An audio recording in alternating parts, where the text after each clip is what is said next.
Carolina. Thank you so much for rocking with A Nation of Sisters. It is truly an amazing journey, and I am enjoying this ride. Before I move on, I want to give a shout out again to all of our Fayetteville folks, Fayetteville State University, Methodist University, Fayetteville Technical Community College. Thank you so much. UNC Pembroke, thank you so much for rocking with us. Charlotte, you guys, I appreciate you so much. Oh, yes, and our folks up in Raleigh, North Carolina, man, they are truly supporting. And I don't even need to go across the state, but I will give a shout out to those in Winston-Salem and Greensboro who oftentimes get to see or listen to the repeat. And so we're super excited about that.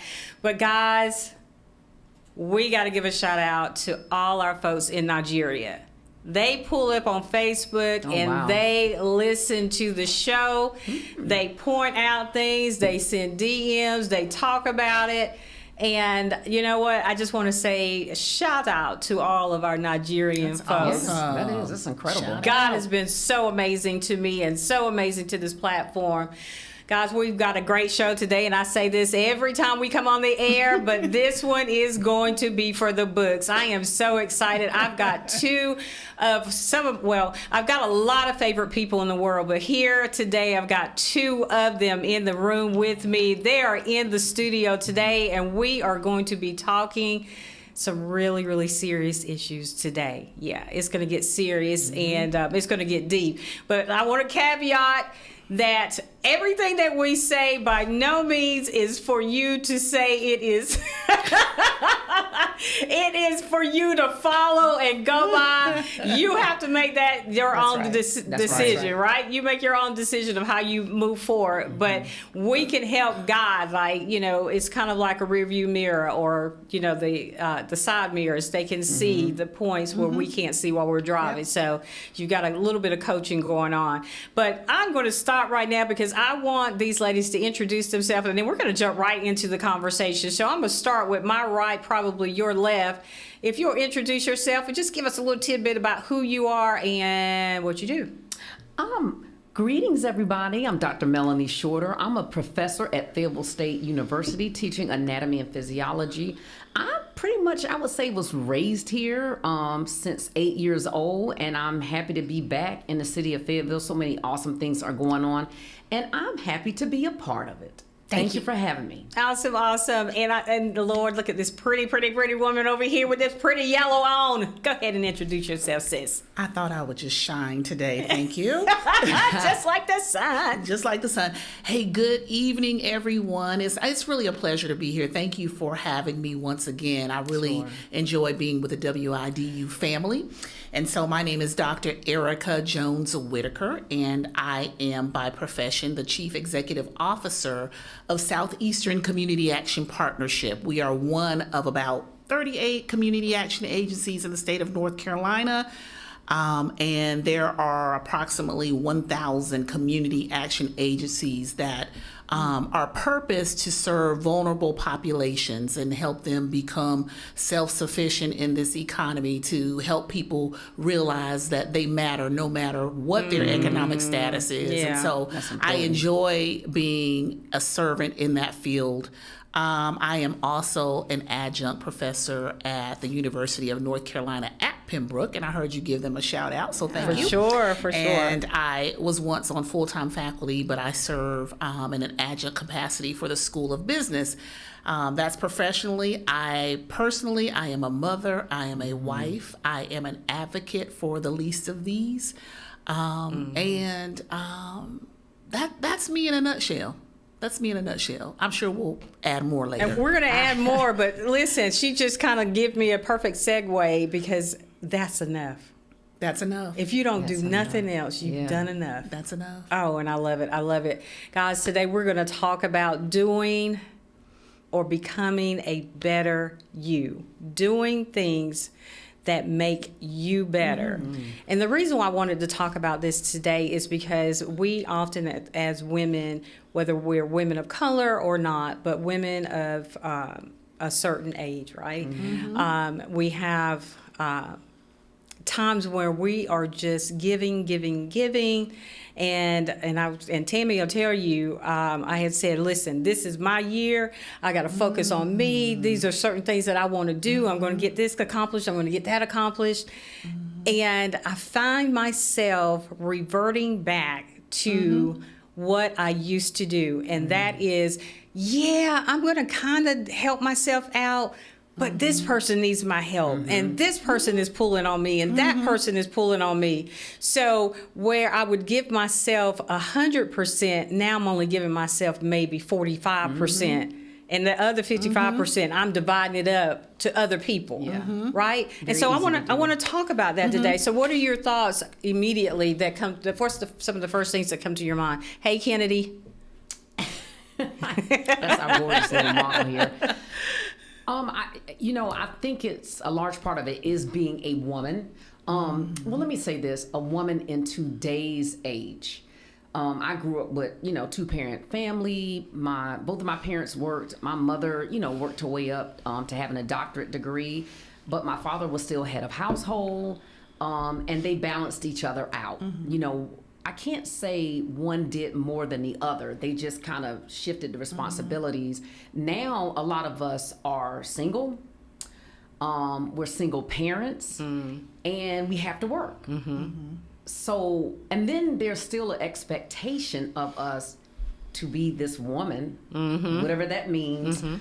So you have to do these traditional tasks, and it's hard. It's hard to really think about yourself. And I do the same thing, Tammy. I'll say, my kids are getting older now. I'm just going to do this for me. And then, I might be good for 2 weeks.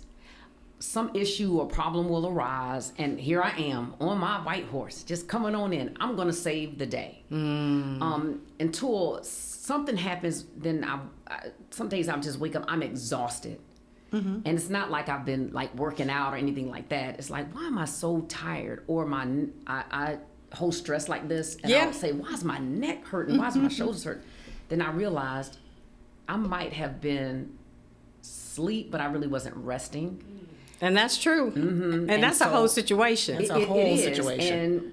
But it's like we're on a hamster wheel, and we just we can't get off. Can't get off of it. No. And it's so true. I mean, you make a huge point. At our job, we used to have a person that come in, and she would be like a little counselor or whatever, and she'd come in and say, why do you have shoulders for earrings? I'm like, what are you talking about? She was like, oh yeah. She said, you're so tense, tight and tensed up. And she said, and this is basically, you don't see it, but at nighttime, your body is feeling it, that you've been like this the whole time. And like you said, you're asleep, but you're not resting. Right. And so I want to pivot just a bit. Erica, what does doing better for you actually look like in your life right now? Right. So as I was listening to you all, your narrative about taking better care of yourselves, I was thinking about, you mentioned, you started at 100% and now you feel like you're down to 45%. I think sometimes what we do, we look at taking care of ourselves or being a better version of ourselves as this big picture. You know what I mean? Yeah. Like we look at this, it's almost like setting New Year's goals. Right. You start off strong like the gym. I'm gonna tell you right now, like by the time March hits, the gym is empty, right? So you start out with all of these big major goals. But one of the things that my fitness and wellness mentor told me is create daily habits. Yeah. As opposed to this big thing that, you have an end goal. You have to be a visionary, but your daily habits is what gets you there. Being consistent with that one thing and then adding on to it, right? So now, do you have to be intentional about it? Do you have to be it just can't happen? Yes. Okay, so let me give you an example for myself. So one of the things that I started doing was setting my alarm for 12 noon. Okay. And I put in there, take a break.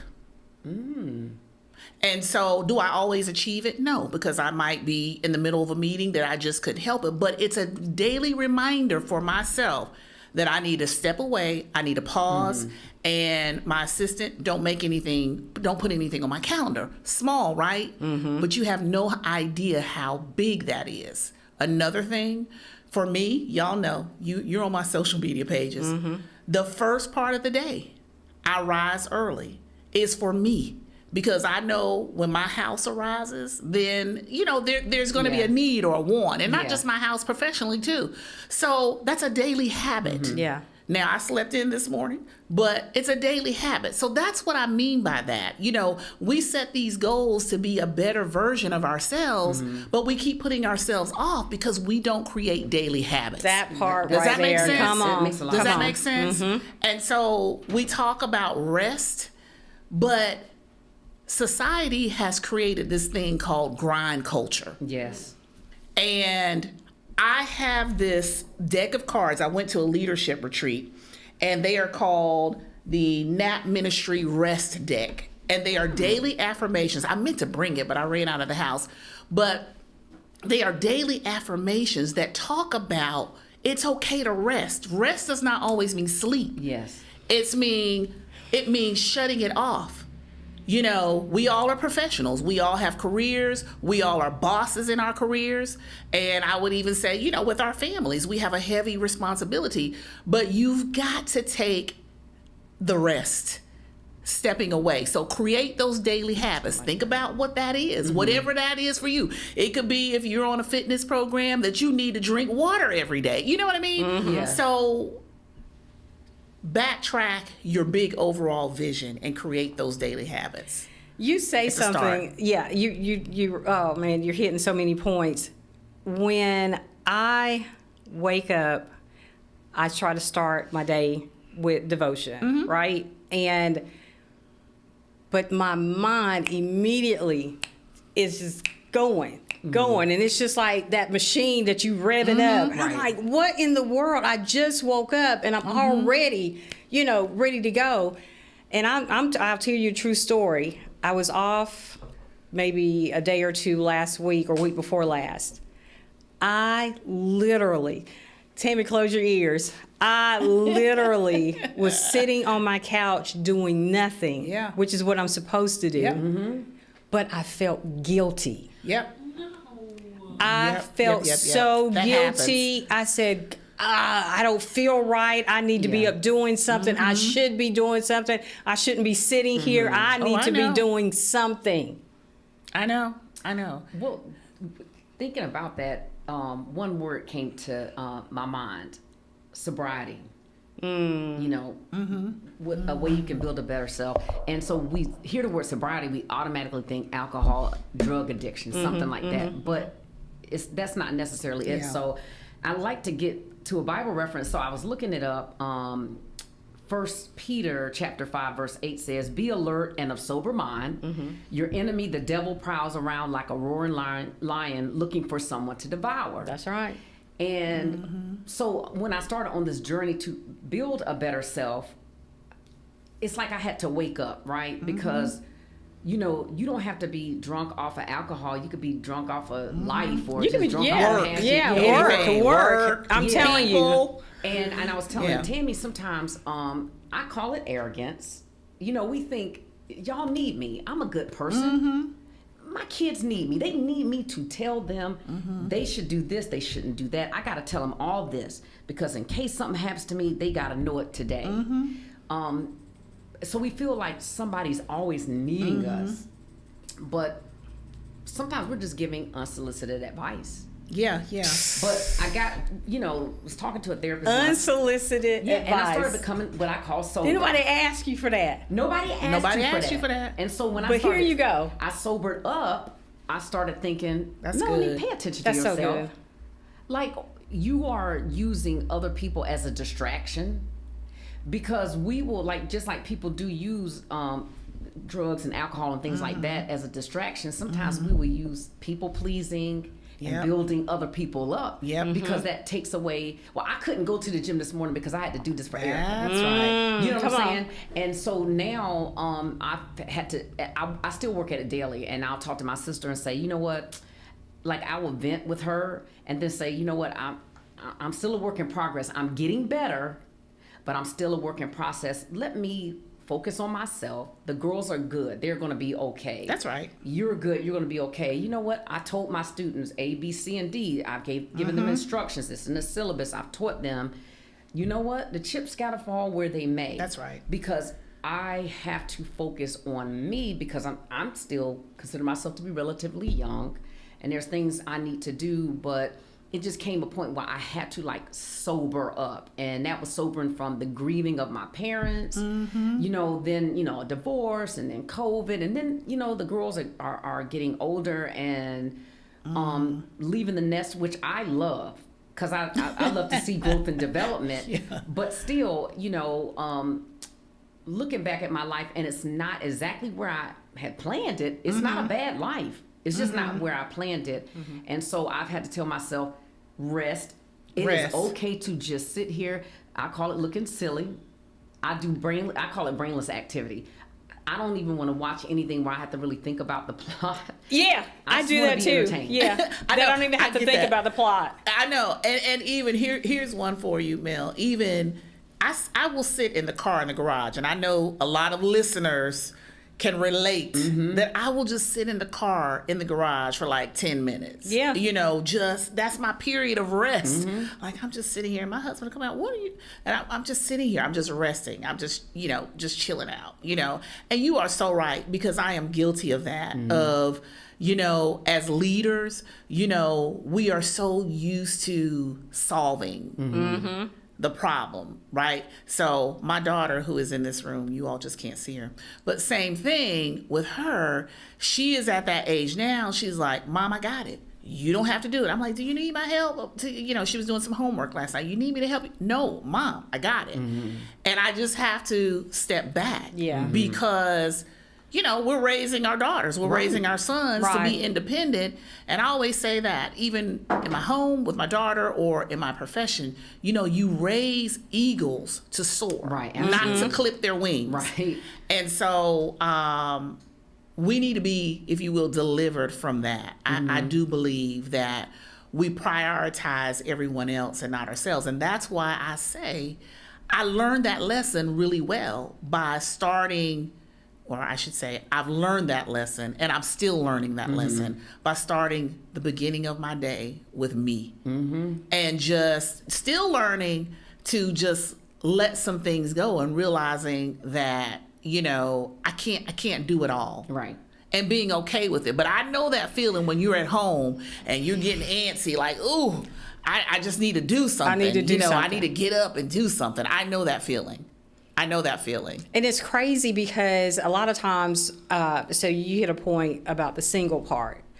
So I have been single now forever, right? I've never been married.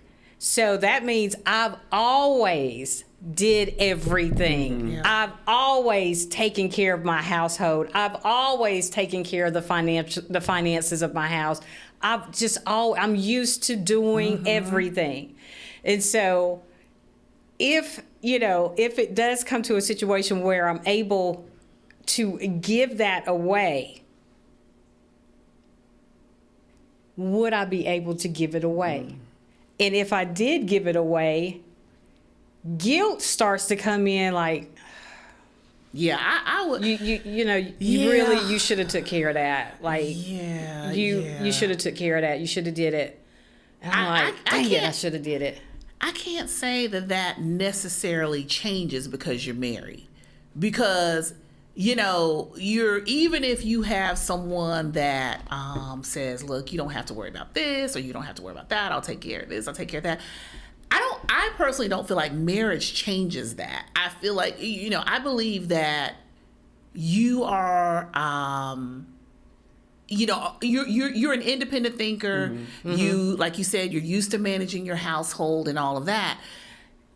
But you certainly have to figure out in a relationship, you know, a common denominator, you know, and marrying someone that understands and accepts you for who you are coming into the marriage. That makes a big difference. When I got married, I was in the process. I was about to take my comps for my doctorate, for my doctoral program. I was about to take my comps. And, you know, and my husband knows this, he's probably listening. But when we met, I said, look, you know, I got to study. You know what I mean? So I have to hold off. It took us 3 months before we even went out on a date because I was studying. Really? Yes. But he understood that. Okay, He totally hold understood that that. thought right there, because there is something that I'm dealing with now that Uh-oh. I keep saying, Is this a relationship? it's Tammy, or just what like, it's always something. And I'm thinking to myself, Tammy, if you just don't leap or take a leap of faith Oh. and go out there and just go ahead and do it, there's always going to be something. Yeah. there's always going to be something. I mean, all you got to do is And I look keep back over your stopping it. life. Just look back. Just look. I always say, just look back. There's always going to be something. Always. It's always going to be something. There's always going to be something. So, you know, even when you get married, Tammy, there's always going to be something. Even when you're single. I was talking to someone, a good friend who is also married, and we were just having a dialogue about, you know, enjoying your singleness. You've been in both positions, so really enjoying, you know, where you are as a single person, and then when you do get to that place, just let it work itself out. Don't worry about all that, because when you get married, and if you're equally yoked and that person truly understands who you are, you're not going to have to worry about that. You're not. You're just not going to have to worry about that. You'll have things to worry about, but you know, you have the opportunity to know whether or not that person will accept that you are the person that you are. You are a leader. You are handling this. You are handling that. Yeah. You're not gonna have to worry about. That's how I feel. I don't know about you, Mel. How do you feel about that? Well, I think so I always say this, people, Melanie, how you doing? I've been minding my own business. Mind your So if and I drinking mind your my own water. business- And drinking And your drinking your water. water. Drinking your water. Mind Come your on. business. if I mind my own business and I'm focused on what Melanie's doing, Right. and what I need to get done, then I feel like I am building a better self, right? Correct. So if I, you know, go after my goals, try to be as successful as I can be, or like the things that I say, Melanie, this is what I would like to see in my life. If I stay focused on that and just open myself up to different experiences or That's right. whatever, then my match will find me. We'll be attracted to each other, and then I don't think you will have to worry so much about the tussle of, because then that person will know and they will see you as a leader, a boss, or hey, she's independent, she's got this together. That's right. And then they'll say, okay, but I do see this part that I can add to her life and enhance it, instead of you saying, okay, let's just say I want this guy, and well, let me stop doing some of the stuff I do because I don't Dumb want him to down. think- Let me Dumb dumb me down down. who I am. Yeah. Why would you do that? That's my question. I'm why? telling you, it's a real situation. It is a And real we situation. do that with friends sometimes. We too. do it We with friends. do. It's not just Yes. Yeah. relationships in that vein, but I have gotten to the point that I just don't. I don't dummy myself down because I've worked too hard to get here. Come on. I Come worked on. too hard, and my friends that I'm still good friends with, that knew me when I was 17, 18, 19, 20, you know, they see the glow up. You know what I mean? And I'm okay. I'm good with saying that about myself. So I worked too hard. I've made too many sacrifices. I've had what people will call losses. There were times where I didn't know what I was going to eat and where I was going to stay, where I was going to live. So I've been there. why would Yeah. I dummy myself down for Yeah. a friend, a coworker, you got to come up. So that's my point, that you will know, because when you meet that person, and I don't even know how we got here. I was but just when gonna say, I tell but you, we God went all knows, up, God but He knows. knows. Go He ahead. knows. Go ahead. But whenever you will know. You will know whether or not someone wants you to dummy down, and that's friendships, like you said too. And or friendships, not. too. Yeah, It- I just don't. It's amazing. So on my journey after I first got separated, in my head, you know, because I was the one who kind of called it, because I'm like, this is not good for me any longer. Yeah. It was easy at first to point out what the other person did or didn't do. But the type of person I am, and I don't know if people know this about me, I'm analytical. So like kind of daily, but definitely weekly, I take an analysis of myself. What could I have done better? Was it a good week or whatever? Then I started saying, you know what, Melanie? I'm not sure it was on him. He's who he always was. Consistently. It was me. I changed. I don't want to say dumbing myself down. I made personal sacrifices of my goals, my morals, my standards, my ethics to fit in a person's life, because at the time I was struggling with a board exam to get out of dental school. Yeah. And I just wanted, you want something good to happen. Oh, yeah. I wanted a victory. And, it was like, he was really nice and all this stuff. And I'm thinking, yeah. And my parents said, but Melanie, I know you. I know how we raised you. My dad always said, I raised you guys to be high maintenance. And I don't apologize for it at all. You deserve the best. And he said, Absolutely. This person's not going to be able to take care of you the way you're used to it. No, but I love. And so after a while, I said, you know what, let me start. This is part of my sobriety. Yeah. Let me start taking accountability for myself and my actions. And actually, during the process of divorce, I said, you know what, let me apologize. I made a mistake. It is me. I made a mistake. It's nothing really, no disrespect to you. I just didn't make the choice that was for me. I know that these are some things I wanted to do. This is how I was raised. These are things that I like. Organizations I really enjoy. I don't attach to organizations just to have it. Like, I enjoy the service and the friendship. But this person may not want to do that. That's right. And so, but I found myself saying, yeah, I like this, but no, I can live without this and that. Right. But once I started taking accountability for my actions, talk about a glow up. I mean, I just started to blossom. And then Wonderful. It's like little things that I always wanted to do or saw myself doing started to fall into place, right? Awesome. And it's still a journey, because then there's so many other emotions attached to that, especially after coming off of the deaths of your parents, grieving your new normal, and then saying, well, who am I? Because I was married for like 16, 17 years. Who am I now? Like, who is Melanie? Like, because then I was just Melanie. Now, okay, well, I'm Dr. Shorter. And then now I'm working at Fayetteville State, and these other people rely on me. And then these girls, and my dad kept saying, my nickname is Meppy. And so I said, Meppy, you got to give those girls everything you had and a little bit more.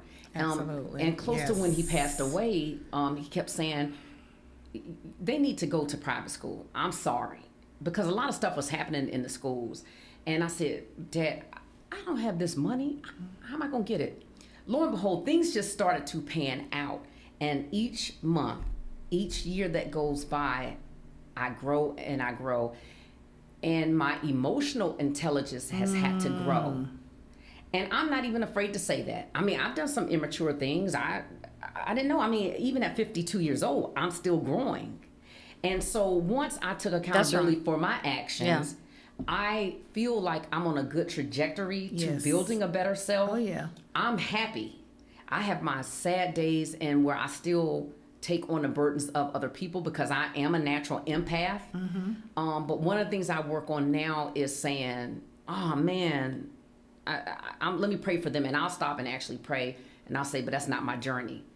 Because I'll start taking on, oh, man, this person got a diagnosis. Oh, this person lost somebody. Because Farrah's friend, he calls me mom. He's a student at Fayetteville State. Love this guy. His mother passed away Saturday night. And so Farrah comes in my room and says, Mom, guess what? My brother lost his mom. And I started crying. She was crying. I'm crying. So immediately, and I know him and I knew his mother, was ill. But it was totally unexpected. But I immediately said, okay, Farrah, tell him I can help him plan this and that. I don't know. He could have 15 aunts and uncles. I don't know. But for some reason, I felt like at that moment, I needed to go in here and So I'm texting myself, hey, son, if you need me for A, B, C, and D, I'll do it. I had to step back the next day. And he responded and stuff. He's like, okay, Mom, if I need some help, I'll let you know. And me and Farrah going back and forth, like, did he answer? Like, is he okay?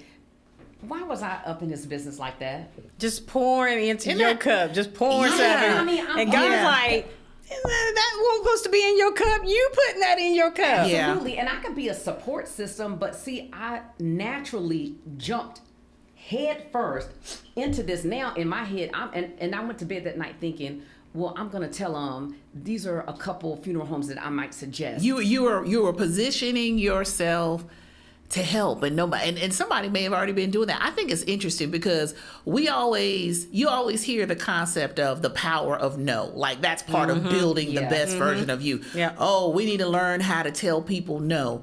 But we need to learn how to tell ourselves no. Yes. Come on. That's the thing. We need to learn how to tell ourselves no, because it's not always somebody else asking us. We leap forward and launch at helping people, At helping just people naturally. And I think that's one of the best tools. We have to tell ourselves no. Like, nope, I'm not doing it. Truly setting up those boundaries. Hard. Hard line no. Hard line no. And a lot of times it could be with family. Oh, absolutely. You know what That's I mean? when that's the majority of the time. That's the majority of the time. Like, no, I can't do it. Or sometimes my phone will ring, and sometimes I'll just have to say, my family might bring me my phone. Like, I don't want to answer right now. This is my quiet time, or I'm trying to do something else. Let it go to voicemail, because if it's urgent, I promise you, they're probably going to call one of y'all.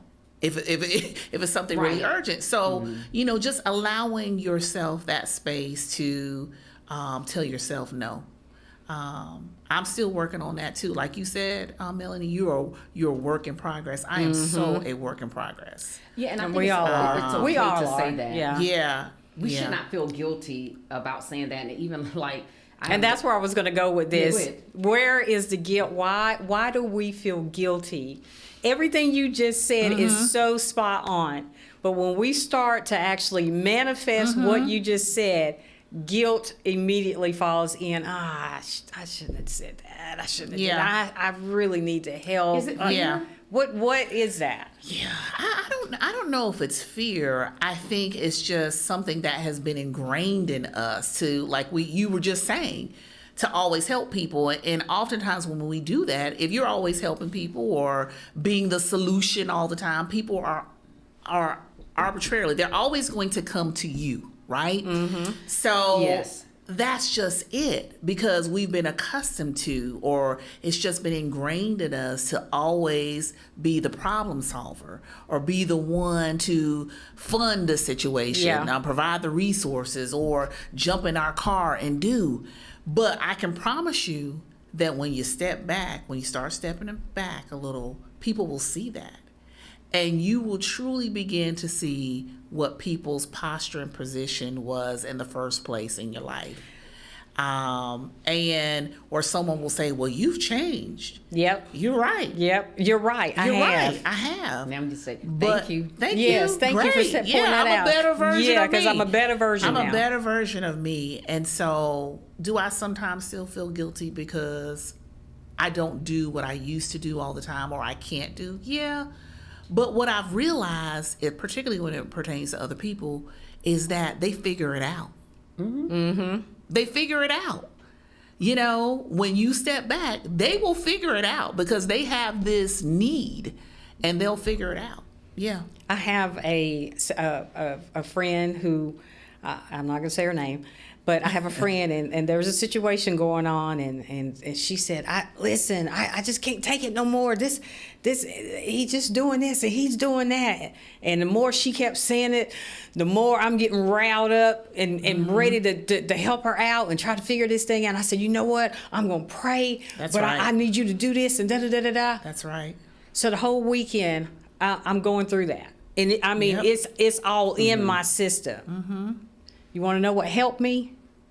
Sunday, when I had got out of church, I went on Facebook and I saw her at the beach with him. Yeah. Yeah. Yeah. Yeah. And I'm yeah. sitting home going pure crazy, heartburn, stomach upset. About her situation. But her situation. Yeah. No. So I when do get you it. know How do you? And there's so many. Lord knows there's so many young girls. There are college girls listening now. They're whoever they're listening now. Women are listening now. How do you know when you have poured all you can pour? Because I was intentional with who came today, and you are pourers, right? That's right. You really are. Yep. And at some point, you need to be poured into. Absolutely. How do you know? What point do you get to say, listen, enough is enough. I cannot give any more. I need somebody to give something to me and be okay with that. Because I'm gonna tell you, it happened to me, and pride stepped in. I said, I don't need you to pour into me. I got it. And I paid for it. I paid for it. Yeah. A lot of sleepless nights, waking up, I'm sick on the stomach, still trying to move forward and trying to do what I wanted to do, just trying to do it. Instead of me saying, Tammy, stop. Let that pride go. You are not the top of the mountain. You are not God. You are not your own God. It is okay to get help. Yeah. Well, I'm going to be transparent without telling everything. Right. I would say, maybe I'll just say for the past 2 years, God has put me in these positions where I'm literally like walking on a tightrope. I could fall this way, I could fall that way. I'm like, okay, I don't have no help. Okay. And usually, because my sister and I are very close, if I don't have something, she has it, vice versa. But now we're kind of both at this thing where we're both walking on a tightrope. No reserves. So then I said, you know what? Everybody keeps saying, Melanie, if you need help, just ask me. Because I would say, hey, I had to go pack up my car and Fallon Fair's car and help them move into the apartment. Hey, you could have just told me and you could have used my truck. So one day I said, you know what, Melanie, take the pride away. That's right. Ask.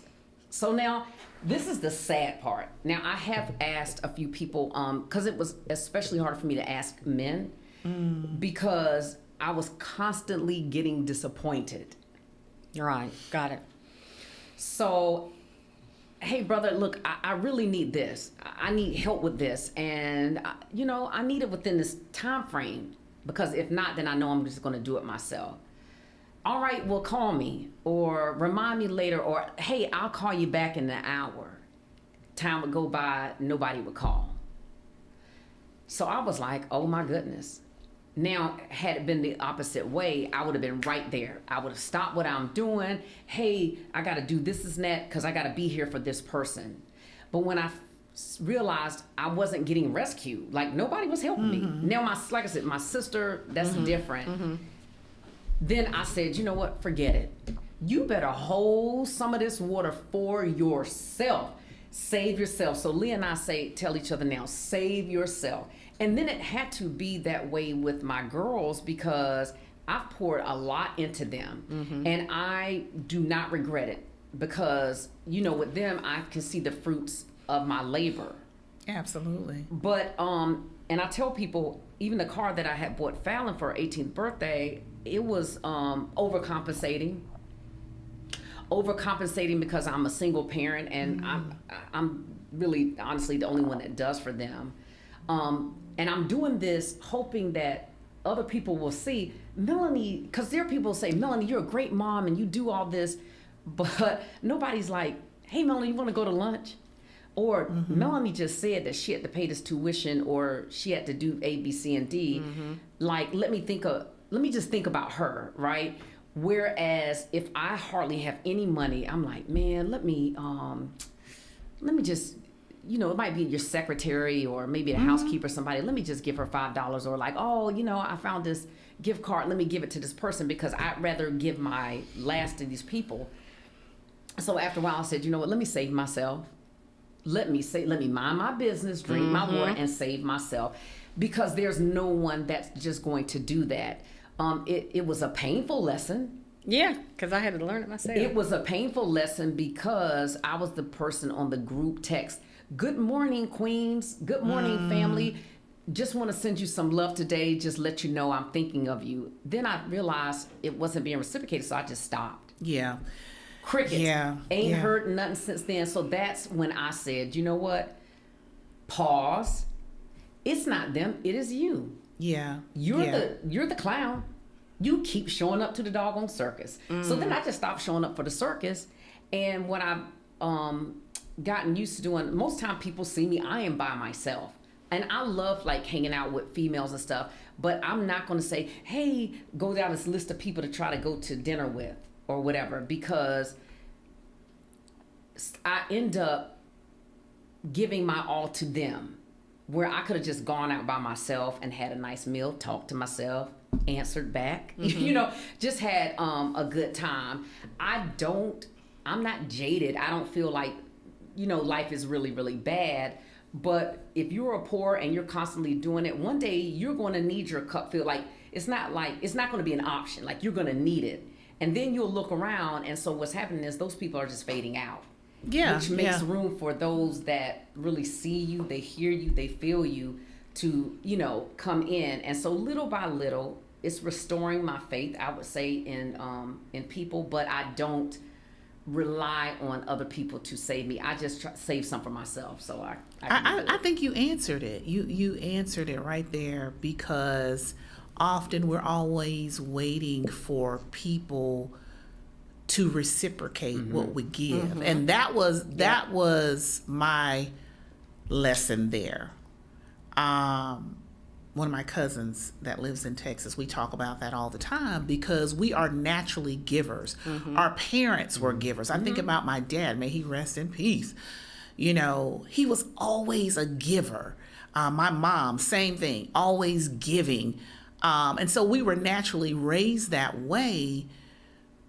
But I had to really understand that I'm not always going to see myself in everyone else, nor do I want to.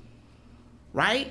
So my motto with my students, and I even tell my daughter this, if you are the smartest, strongest, most giving person in your group of friends, find you some more friends. And even the conversation that I had today with my dear friend, we were talking about finding your group, your girlfriend group or your friend group, and a group that you can trust, right? Because you can pour into your own cup. We talked about that in the beginning, didn't we? You can pour into your own cup. There is a difference when somebody's pouring into you. But again, I think that sometimes we look at that as this big level picture. Yeah. That someone bought you this big gift or took you out to this dinner or took you on this grandiose vacation. But what about the girlfriend that poured into you on social media and said, girl, you look amazing. Yeah. Or, Right. girl, hey, what are you doing for lunch or dinner today? Come by my house, for a little bit. Or, we're always looking for this big grandiose, and we don't pause to take notice of the small things. And then the other thing is, you don't even realize sometimes the network of people that you have around you, that if you would let go of that pride, and again, that trust group, that if you contacted them, I have no doubt in my mind that if one of you called me and said, look, I need you to go by and check on my babies. The key is X, Y, and Z. They probably wouldn't let me in because I know who your babies are. Or Tammy. Or, hey, my daughter needs a ride to Greensboro on Tuesday. I don't have anybody to take her. You see what I'm saying? Yeah. We're always looking at individuals that, you talk about your sister, but I know that's probably a challenge for her. Maybe she can't do that sometimes because she lives away. Yeah. Or, you know what I mean? So I have discovered that I have this group of people in my life that see me as this beautiful soul, this beautiful person, this person that is truly, even with all her flaws and imperfections, and I've had to ask for grace and forgiveness from some friends before, because I was just having a bad day and I may have said something to the left, right? But they know my heart and they know who I am. And I have no doubt in my mind, and my mom says this to me all the time, you have a wonderful circle of people around you that if you ever got sick or something was happening with your family, I have no doubt in my mind that they will be at this door. And so I think we forget that. And again, look at the little things, your students, your family here at WIDU that do pour into you, but you got to realize that all pours are not oceans. Absolutely. Sometimes they're drips. The drips. Yeah. And those drips come on. add up to a full Yes. glass. Yeah. And those drips add up to a full body of water. You got to look at it that way, I think. Yeah, a student. But gave I know me what you fresh mean. eggs, and that was Yeah. like. That was Awesome. everything. That I would be was some like, fresh oh my eggs. God. Yeah, Yeah. and I mean, even being invited here, this is pouring Absolutely. into me. This is a pour. This is a pour. This is a pour. It is. And I put that on Facebook and I said, I always consider it an honor to be asked because you could ask a lot of people Yeah. to be here. You know what I mean? You could ask a lot of people to join you at a dinner table. But you get asked. You get asked to speak all the time at different things. I have 2 people waiting on me to respond to them about speaking. One is in Phoenix, Arizona, and one is, I guess it's some sort of podcast, and I need to respond. But you have to consider those things honors and really Yeah. how people Right. are. You are a reflection of how people are responding For to sure. you. So, and then just pour into yourself every now and again, Mel. I heard you say it. You need to pour into yourself. For sure. And I'm learning that too. Still learning that. And I think we've said so much today, and to become a better you, being a better you, I've got to live my life so that I am a better person for me first. I think that is so important. We need to understand that we need to become a better person for us first, and then everybody else Yeah. can get the benefit from me being a better Tammy. You know who said it best? And the song came on the way here. Peace by P.J. Morton. Yes. If Sing you it, look Mel. at the, Sing it. it. Sing it. Ooh, y'all don't want to hear me Sing sing. it. Sing it. Now, Erica, now you done got me messed up. There's a part. Well, you know what? As a matter of fact, I have it on my notes. One thing he says, gotta be all about me before I'm all about you. If I don't take care of me, I'm no good to you.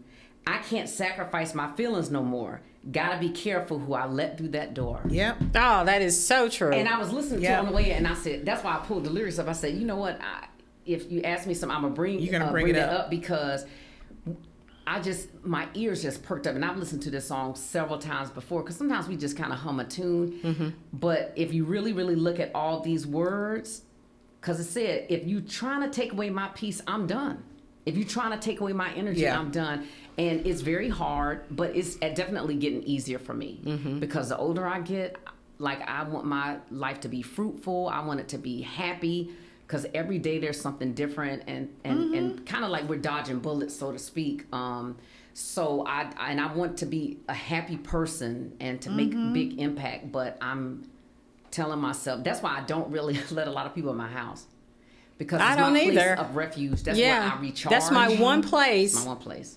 And no, I don't let just everybody in my house, and you shouldn't. I mean, because people be carrying spirits and stuff, and I just can't have that in my house. Yeah. Now, with that said, guys, it is already 6 o'clock. No way. It is already 6 o'clock. So we've definitely got to do a part 2 to this. Okay. I'm can going do to it. going to officially ask y'all to come back. But I just want everybody that's listening, and we're going to have final words before we go out, but I want everybody listening to understand that it's okay to say no. It's okay to understand that while you are getting yourself better, it's okay for 300 people not to have access to you. It is okay. Just keep telling yourself it's That's right. okay. It's okay. It's okay to say no, because I need to get myself in a better place. And and you don't even have to be in a bad place, but there is always a better place. You're always striving for better, and there is a better opportunity. And so it's okay to say no. My young girls that are listening right now, please understand that you are more than enough. And if you say, I need to take a break, it's okay. I encourage you to take a break. I encourage you to find that mentor, that person that you can go to and talk to and just be open and be naked with and let them help you out. It's okay to take that time out that you need. It's okay to understand who you are and whose you are. Absolutely. It's okay. Now, with that said, I want you guys to know that there are all age groups listening right now. There are all different facets listening. There are all different races and nationalities listening right now, and we'll be listening for the weeks to come. What would you say to these young women, these young girls who are listening now? What if you wanted them to know one thing or two things or three things, what would it be? Definitely to love yourself first, and that's every part of you, your size, your skin color, hair, all that stuff. Love every part of yourself, and be okay with saying access denied. That's my best advice. I love it. I love it. So I heard you say we have all races, cultures that are listening to this call, but I just want to share an affirmation that my daughter and I say every morning. She is a Black girl. So we say, stay beautifully Black, stay true to yourself, and be an advocate for yourself and others. So we say that every morning before she leaves the car. So you insert what you need to insert there with that affirmation, but Yeah. you gotta speak those affirmations to yourself You got and to. and for our moms out there and to your children. Yeah. Yeah, For that's it. sure. And I like how you put that, the moms too. I know there's going to be a lot of moms, but the young girls that are listening now, let your mom listen to this too, because both of these women are not just bosses in their own rights, but they are mothers, and they are phenomenal mothers. I've met their daughters. One of the daughters are in here right now. She is phenomenal, phenomenal young woman, and I just can't wait to see where she's going to go to, because I know God has greatness in store for her, Yes, and yes, she yes. every place that she walks, she is walking in greatness. God says that Receive that. He carefully watches over His words to perform it, and so all He's doing is just simply waiting for her to walk on those words, and they will Yes. manifest for her. In Thank you, Jesus' sis. name. In Jesus' Guys, name. thank you so much for coming you. today. We will have a part 2. I love y'all, and there's absolutely nothing that you can do about it until